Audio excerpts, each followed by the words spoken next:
Hi అండి. ఇవి store బియ్యం అండి, రేషన్ బియ్యం.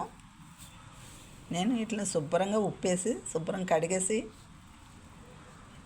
వేడి నీటిలో ఒక ఉడకనిచ్చి ఎండబెట్టేసిన బియ్యం అండి ఇవి. ఎందుకండి రవ్వ ఇవి ఇడ్లీ కన్నా, ఆవిరి కుడుం కన్నా, ఉప్మా కూడా మనం ఉపయోగించుకోవచ్చండి. ఇవి రేషన్ షాప్కి ఇచ్చేస్తే 10 రూపాయలు ఇస్తున్నాడు కిలోకి. అందుకనేసి మేము ఇలా తయారు చేసుకుంటున్నాము. కానీ చాలా స్మూత్గా ఉంటాయండి ఇడ్లీ కూడా. మీరు కూడా ట్రై చేయండి. మీకు నచ్చితే ఒక లైక్ కొట్టండి. మేము దీన్ని